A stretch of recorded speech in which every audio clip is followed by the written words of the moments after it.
Hello, everyone. Thank you for that introduction. Thank you for the invitation. And of course, thank you all for coming today. As directed, I'll spend under 40 minutes giving my presentation, and then we'll spend the rest of the time having a discussion. Today, I want to talk about the history of China since 1949, its communist revolution in 1949. I asked my students to complete this sentence to ensure I understand their arguments. Quote, we usually interpret the history of whatever topic it is, today, China since 1949, one way, but I want to convince you we should interpret it in an alternative way. I'll try to complete the same sentence today with you. Here's what I think of as the standard interpretation of China since 1949. We usually think of the history of China since 1949 as what? As an attempt by Chairman Mao Zedong, who led China until his death in 1976, and the Chinese Communist Party to, in their words, build socialism. There are, of course, variations within this standard interpretation of China trying to build socialism. Some people, for instance, see it as a noble experiment in socialism. Others see it as a giant failure, and perhaps even a justification for not trying to replace capitalism right down to the present. At the core of all of these variations of that standard interpretation, however, is that Mao and the Chinese Communist Party were doing something radically different than the capitalist world was doing. For better or for worse, depending on your politics, in this standard view, China was building socialism on its way to communism. Countless documentaries, research monographs, and textbooks reinforce this standard interpretation. Now that you've heard the standard interpretation, here is my alternative. I want to try to convince you today that we should think of the history of China since 1949 through the development of state-dominated varieties of capitalism, and not as an effort to build socialism. I'll elaborate on what I mean by the differences of these two concepts throughout the talk.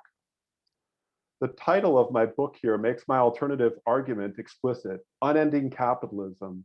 That is, the Chinese Revolution and the Chinese Communist Party tried to end capitalism, but ended up expanding it.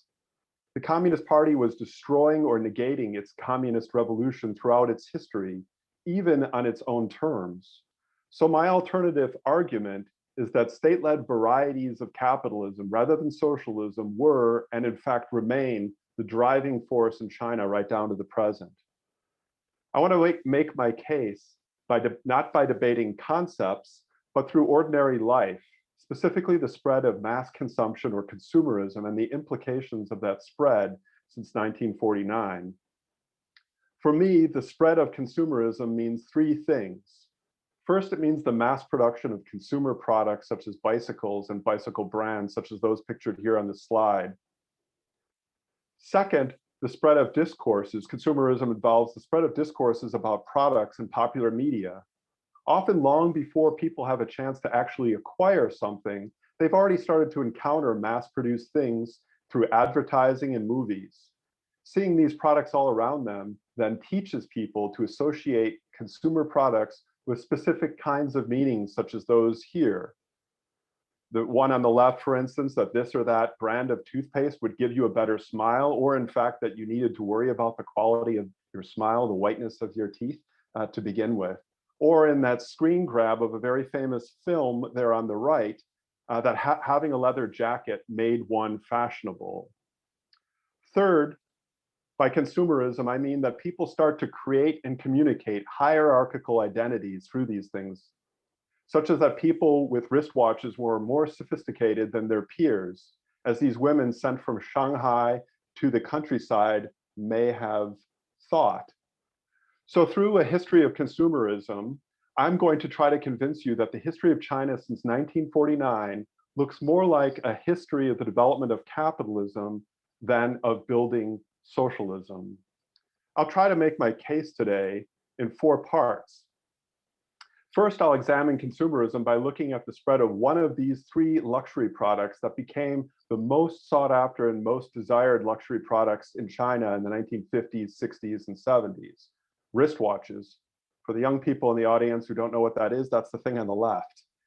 Second, I'll try to support my argument by showing that people in China and abroad at that time expressed doubts both in their words and in their deeds that the Communist Party was doing what they said they were doing, that they were building socialism.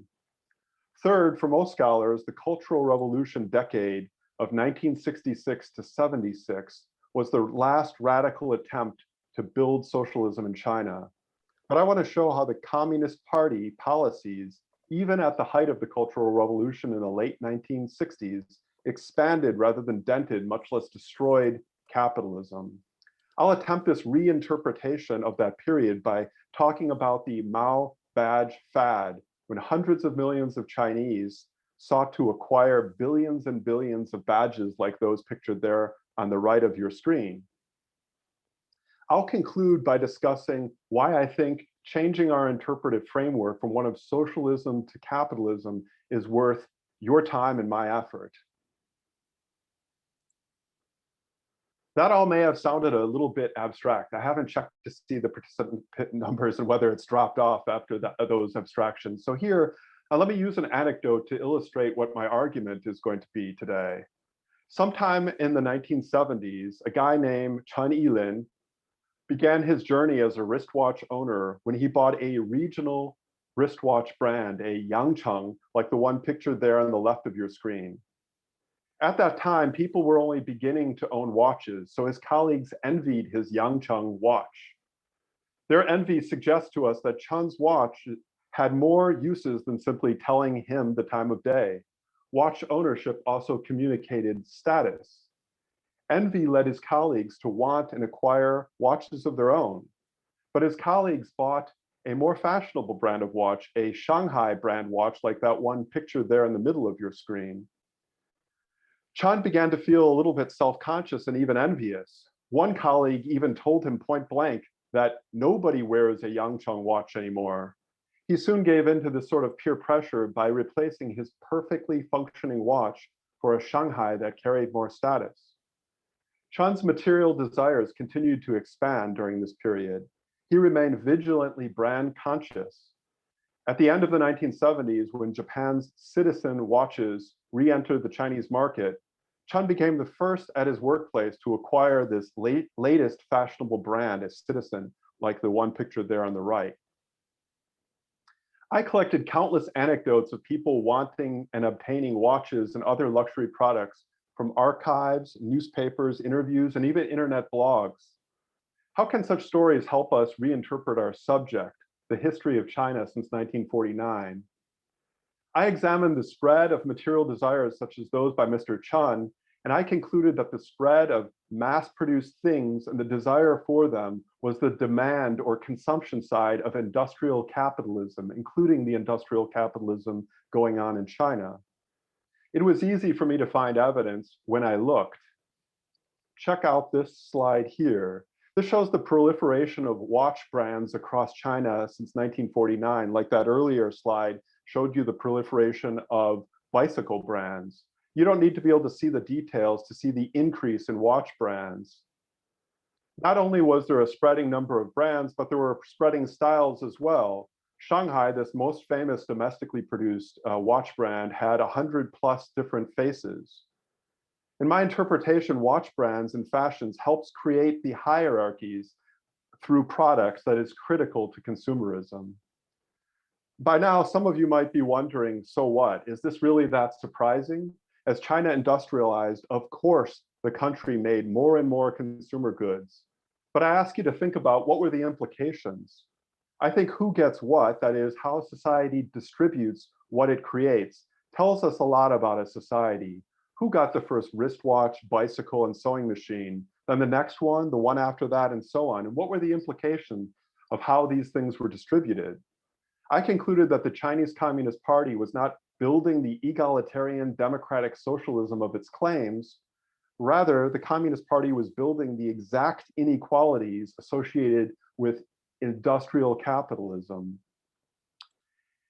These inequalities privilege, the inequalities of industrial capitalism privilege those people who live and work in cities over the countryside, those people who work in factories rather than farm workers, people who work with their minds, such as managers, over manual laborers, as well as other forms of inequality at that time, men over women, and ethnic majorities over minorities. So despite the socialist words, the party's policy deeds prioritize rapid industrialization or capital accumulation at all costs. The Communist Party allocated what society produced very unequally. Urban, managerial, and industrial workers received more desired goods and received them sooner. This unequal, undemocratic distribution reinforced and extended the inequalities of industrial capitalism. And I should note that these inequalities led quickly to other inequalities. So for instance, the first person in their neighborhood to get a sewing machine had a labor multiplier, something that made them more productive. This in turn led them and their family to have advantages over others that just continually built. These inequalities were not unintended, as that socialist interpretation sometimes implies.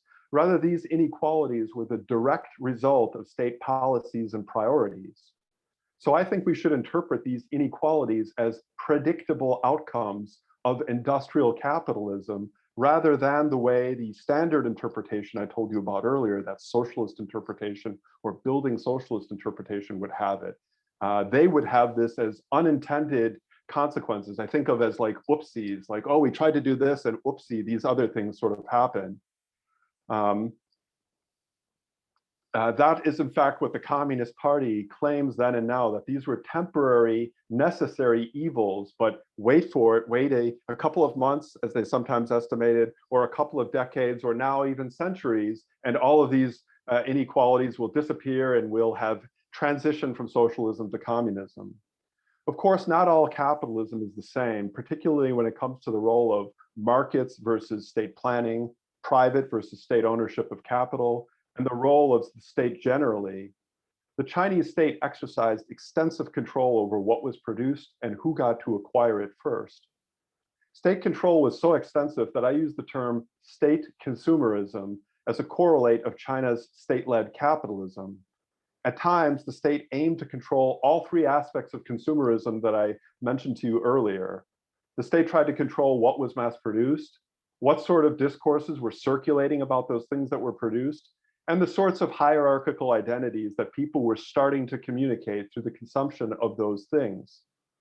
Industrial capitalism and consumerism made wristwatches, bicycles, sewing machines, and so many of the other products of industrialization increasingly indispensable for millions and millions of people. A few of the ways people used wristwatches beyond telling time, or as Mr. Chun would have it, making his office mates envious, a few of these other uses that I encountered included as bribes for officials. Wristwatches down to the present, as any Chinese person would tell you, is still a common way of identifying a corrupt official if they have too fancy a watch. As ways for farmers to store value after good harvests, and even as rewards for parents to give their children as enticements for them to study well on entrance exams. In many cases, literal social reproduction, that is the ability of a man to find a wife and have children, depended on his family's ability to obtain one or more of those three items, a wristwatch, bicycle, and sewing machine. And once China began to fulfill these initial wants, new wants came along, as this slide suggests, to ensure the continual growth of capitalism. What you see in that slide is it says 50s, 80s, 90s, and 21st century, and it shows a progression of people wanting most, a wristwatch in the 70s, to a TV in the 80s, to a computer in the 90s, to, in the 21st century, a luxury condo, among other things. After the Communist Revolution in 1949, the policies of the Chinese Communist Party expanded a consumerism that was already developing in China.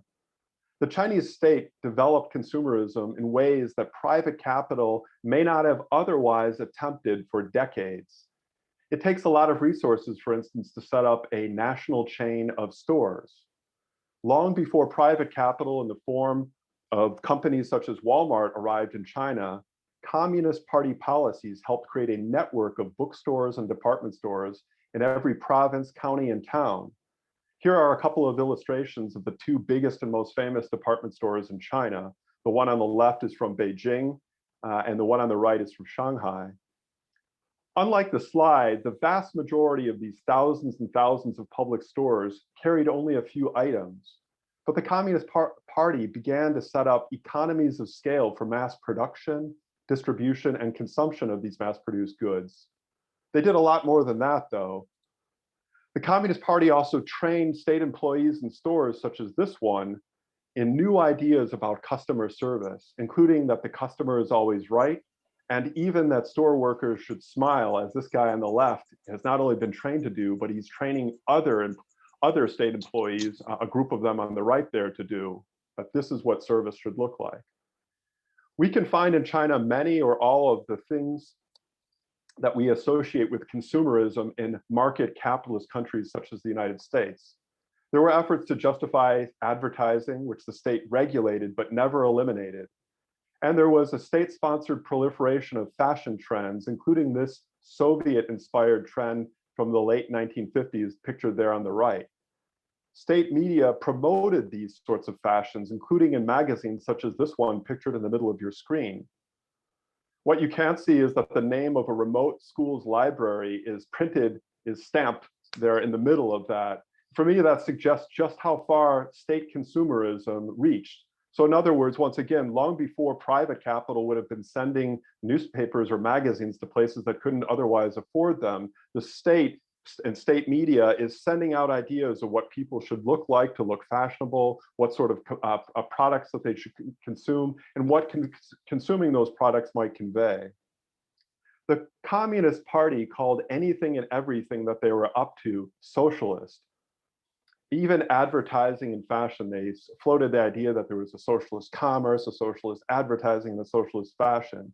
And I find that the standard interpretation of China building socialism follows the Communist Party's lead on this interpretation. But I disagree. By now, I hope you can anticipate more specifics of my alternative explanation to what was going on in China since 1949. Since 1949, the party has adjusted the institutional arrangements to expand capitalism. So whether China had more or less use of markets, more or less state planning, or more or less private ownership of capital, that to me doesn't make China socialist or capitalist, nor does more or less state control over consumer decisions. It didn't matter so much whether the state was the one teaching you about fashions or private capital was. Sometimes the state exercised much more control over what people sought to acquire. Other times it was less involved. So markets, state planning, public-private ownership, and state interference in consumerism are, in my interpretation, merely institutional arrangements that are adjusted to serve capitalism. To account for this, I should have had that one first.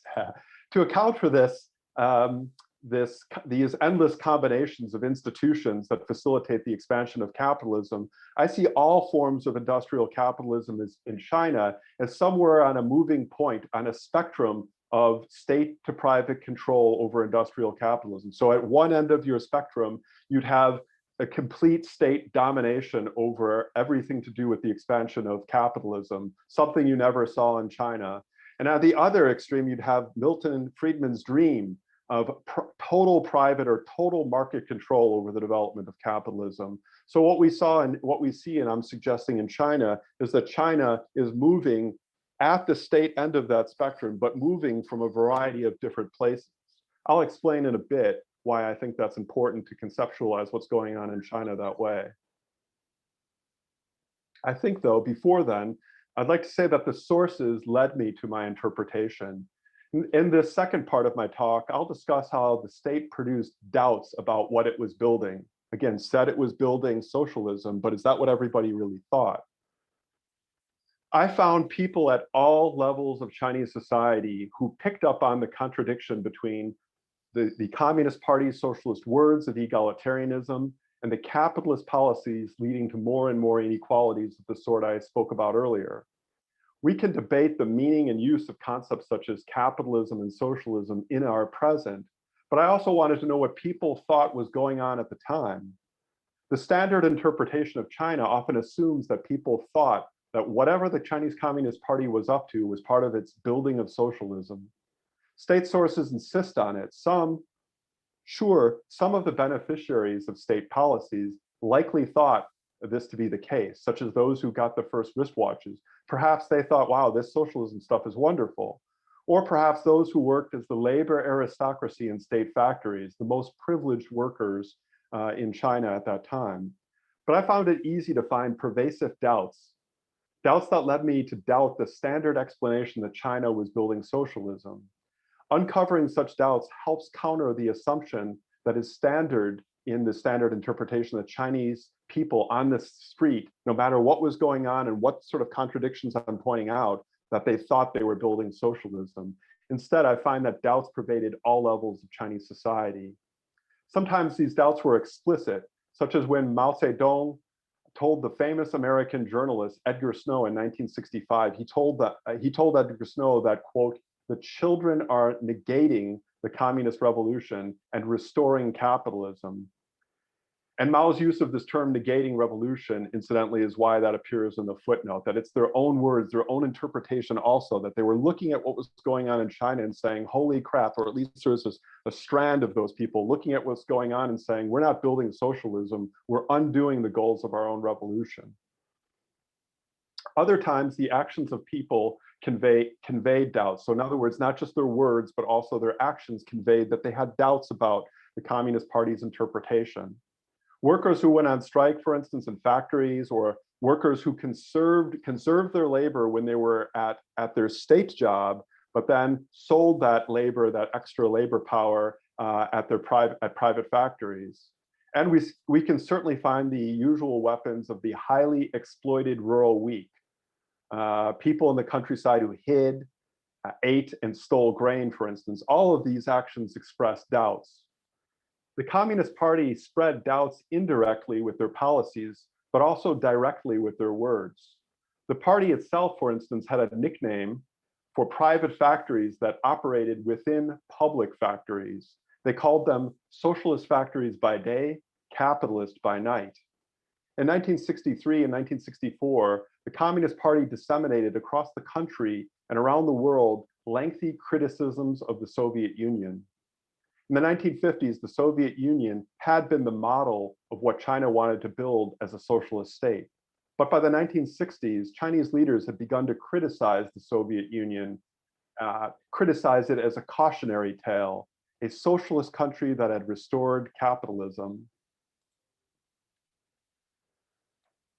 These commentaries accused the leader of the Soviet Union, Khrushchev, of being a phony communist and leading the Soviet Union to what the Chinese Communist Party called a capitalist restoration.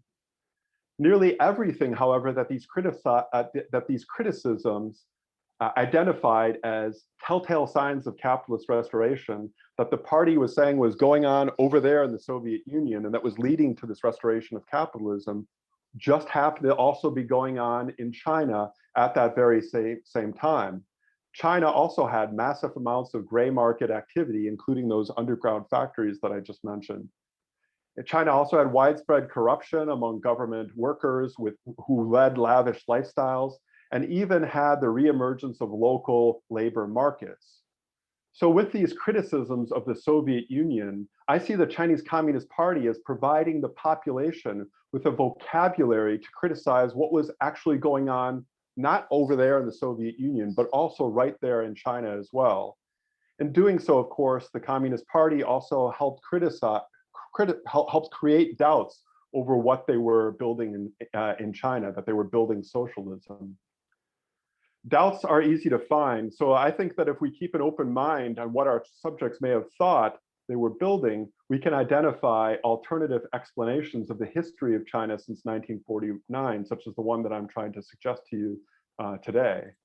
Now I'll move on to my third part, which brings together all three things that we have looked at so far: the mass production of consumer goods, the proliferation the policies of distribution and the ways those policies proliferated inequalities, and finally, the doubts arising about what the Chinese Communist Party was building.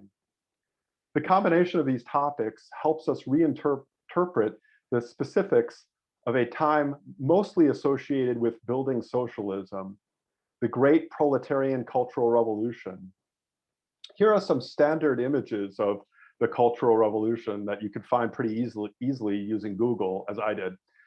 The first 3 years of the Cultural Revolution from 1966 to 69 are usually seen as the single greatest anti-capitalist campaign after the 1949 revolution in China. Indeed, for some people, the Cultural Revolution was the single greatest attempt to provide an alternative to capitalism since the Russian Revolution of 1917. But I'm going to use these same activities so closely associated with anti-capitalism in the Cultural Revolution to suggest how these activities actually produce the opposite of their intended result, how the Cultural Revolution actually nourished consumerism. From 1966 to 1971, China produced somewhere in the neighborhood of 2 to 5 billion, with a B, billion Chairman Mao badges like the ones that those ladies there on the left are producing, and that were worn over one's hearts and also collected like those students on the right are wearing. The Mao badge fad spread those same inequalities of industrial capitalism that I spoke of earlier, those inequalities that the Communist Party claimed that building socialism would eventually eradicate. Differences between factory workers and farmers, urban and rural residents, and between mental and manual labor, to name the first three. State-led consumerism initiated this consumer fad. By October of 1966, Mao badges appeared on the jackets of high-ranking government officials. Within months, state employees at all levels of the Chinese government wore Mao badges, including these special badges distributed to personnel who worked in the People's Liberation Army. That newspaper headline on the left announces the distribution of these badges, and the one on the right gives you an example of this special badge that was produced for personnel in the People's Liberation Army. The state also promoted the fad by lowering badge prices and awarding tax breaks to factories that produced badges. Soon then, the number of badges reached into the billions. At the start of the badge fad in 1966, Chinese leaders initiated the Great Exchange Program. 12 million students traveled around the country for free, such as those pictured there in the slide. The policy goal was to get students to embrace the spirit of the Communist Revolution by visiting historic revolutionary sites and ideally reversing and addressing Mao's fears that students such as them were negating or undermining or destroying the goals of the Communist Revolution. Yet the Great Exchange Program did more than anything else to spread the badge fad. The free travel program lets students traveling around the country see a much wider range of badges worn by other students. These students created markets and badge exchanges in gathering spots such as train stations, where they often had to wait a few days or longer in order to get one of those free rides to somewhere else. The ever-growing range and quality of badges served to enlarge the fad. During the Cultural Revolution, the comparative value and prestige of badges varied along four main axes. First, political meaning of a badge, the relative rarity of a badge, the material used to produce the badge, and, of course, illustrated there on the left and right, the size of a badge. These differences, similar to bicycles and wristwatch brands that I showed you earlier, helped create a hierarchy of desirable badges, with some badges trendier than others.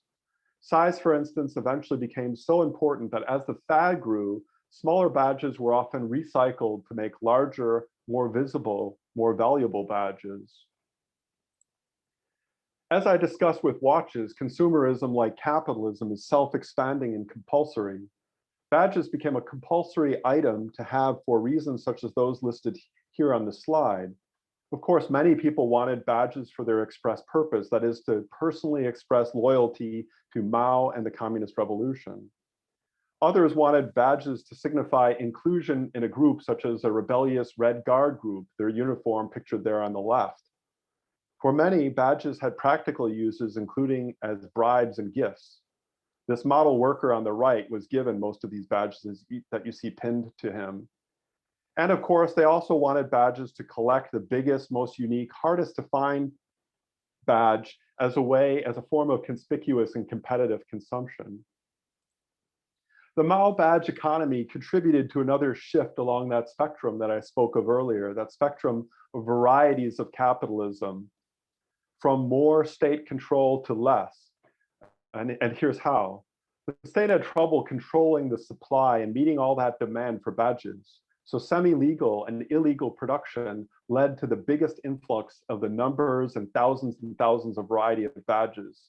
So let me repeat that. When we see a Mao badge, we aren't seeing, wow, adherence to the revolution. We're seeing the exact opposite, because most of those badges were produced without the authorization of the state, and they were contributing to this sort of fad that I've been talking about. So semi-legal and illegal expansion of the fad included things such as the massive unauthorized production of billions of these badges that work units produced so that they could distribute them to for their own members. This fad also included an unauthorized barter economy where work units that could not manufacture their own badges bought or bartered with other factories that could. And the fad also contributed to creating a thriving gray and black market that further gave work units incentives to risk fines and produce unauthorized badges, which they then sold or traded. Last, the demand for badges led to the theft and other illegal activities, exactly the sorts of activities and behavior and corruption that the Cultural Revolution was supposed to be wiping out. A Shanghai policeman named Mr. Wei, for instance, took advantage of his position to acquire aluminum that he then made 47,000 badges with. He then took those badges and used them to acquire enough bricks, tiles, and wood construction material to replace his thatched cottage with a two-story house. In these ways, the badge fad contributed to directly and indirectly undermining the state control over the economy and the shift along that spectrum that I spoke of earlier from toward greater private and market-mediated capitalism. I mentioned doubts earlier. The idea that the Mao badge fad was negating or doing the exact opposite of its stated intended purpose is not at all by historical hindsight. The final wave of the badge fad in 1969 caused metal shortages so severe that Chairman Mao himself, is reputed to have declared, "Huanwa Feiji, give me back my airplanes." That is, he wanted to regain control over aluminum and produce airplanes rather than badges. Similarly, Premier Zhou Enlai announced that the distribution of badges symbolized not the loyalty to Mao and the Communist Revolution, but rather, Premier Zhou said that the distribution of badges symbolized growing inequalities between the city and the countryside, and between those privileged working for state enterprises and those who did not. So, nor was it just political elites who, with better sources of information, who saw this huge contradiction between the badge fad and the goal of the Cultural Revolution to destroy capitalism. In April 1968, for instance, a teenage student even wrote a letter to Mao complaining that the badge fad was wasting money and material that would have been much better used building factories and airplanes.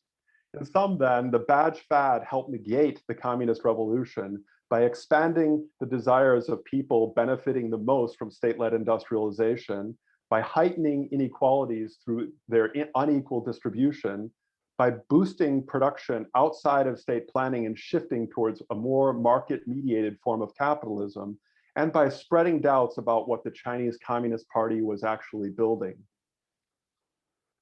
So let me end my talk by talking about the so what. Why should we bother interpreting the history of China since 1949? What are the implications? I'll give you 5 here. First, no particular reason at all other than it's fun. It's fun contemplating fitting together the pieces of a familiar story in a new way, especially when that new way helps you explain previously contradictory evidence. In other words, the parts fit together. There's a really satisfying and fun feeling when you take all these parts and fit them together, and it feels to you to be a more complete picture. I began my research over a decade ago, and I followed the practice in my field of trying to interpret everything and anything that I saw going on in China after 1949 as part of the party's effort to build socialism. Indeed, I thought what I was looking at and researching was something I called socialist consumerism at first. It was exhausting for me to work with what I now see as an oxymoron, socialist consumerism. So many things didn't fit into this standard socialist interpretation. Eventually, I decided that a capitalist interpretation made a better sense of my materials. Everything began to fit together more easily. And I felt reassured that I was on the right track because I found so many contemporary sources, both inside and outside China, that were wondering about what was going on and were contemplating that, no, really, this is a form of state-led capitalism.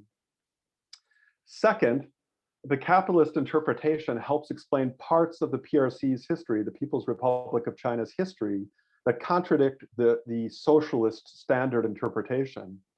Throughout the 1950s, 60s, and 70s, China constantly reversed and adjusted its institutional arrangements. Sometimes it allowed for more markets and more state-led consumerism. Other times it suppressed markets and consumption generally. I prefer a history of China since 1949 that includes a wider range of people and evidence. And I also like to include the inconvenient parts, or parts that are inconvenient for the socialist standard interpretation, because I think they make a lot more sense when we see Chinese state policies as repeatedly shifting the country back and forth along that spectrum of state to private varieties of capitalism. Consequently, in my view, since the late 1970s, Chairman Mao's successor, Deng Xiaoping, did not abandon the communist revolution of 1949 when he supported more and more markets for products and labor. Rather, he and his successor simply shifted the institutional arrangements to facilitate an unending expansion of capitalism. Likewise, trade friction between China and the US today isn't, in my interpretation, because China is socialist, but because it's a different variety of capitalism, a more state-led variety. Third, the old communism versus capitalism, Cold War binary, Cold War division of the world focuses on what states and political elites on both sides of the Cold War wanted people to think. When we look closer, we find people had doubts over what the Communist Party was building. By interpreting the history of China since 1949 in this way, not as building socialism as historian, but rather as building capitalism, I think we better uncover the lived realities or ontology of ordinary people. I don't think we should assume that they thought whatever was going on was building socialism, especially, as I said earlier, if the state is actually providing them with the critical vocabulary to critique what they see going on around them. So I think that when we squeeze our interpretations of what people were experiencing into an interpretive box, a box constructed by states and the powerful, we're doing those people a disservice. Because adherents to the China was socialist interpretation seldom address these sorts of doubts, they seldom examine how the Communist Party policies created very good reasons for people to have these sorts of doubts in the first place. Fourth, expanding our understanding of industrial capitalism to include state-led varieties fits with newer understandings of capitalism. And here's how. Very little of what was going on in China in the 50s, 60s, and 70s probably looks anything like what most of us would think of as capitalism and consumerism. However, capitalism always varies, yet there's one aspect that remains constant. Capitalism always requires fresh, free inputs outside the system. An environment to raid without consequence, unpaid care work inside homes done mostly by women and girls, racial exploitation, trillions of dollars in state bailouts, and of course, new places within and outside a country to incorporate. Global capitalism forced, and in my opinion, forces China to prioritize growth over everything and sacrifice any dreams of a democratic, workers' socialist paradise. These global pressures helped create the state-led and non-market features that you see in latecomers to industrial capitalism. So to me, shifts in the institutional arrangements of Chinese capitalism, shifts that have included more or less direct state involvement in markets and ownership, have, in my interpretation, been part of an inter-capitalist rivalry among countries that continues down to the present. Fifth and finally, the climate crisis. We know that the endless expansion of capitalism or growthism is killing our biosphere. Good history already includes the analytical categories of race, gender, class, and ethnicity. But contemporary history now should include the climate crisis and its existential threat to humanity. To understand the problem of addressing the climate crisis, we must understand capitalism and its relentless prioritization of growth over human needs. I don't think it helps understand our world to exoticize an inner capitalist rivalry by framing China since 1949 as a grand but failed attempt to replace capitalism with socialism. Rather, I think we learn more about how to reform or replace capitalism and save our biosphere by focusing on the growth imperative that lies at the heart of all forms of capitalism, then and now. Thanks for your time and interest, and I look forward to our discussion. Let me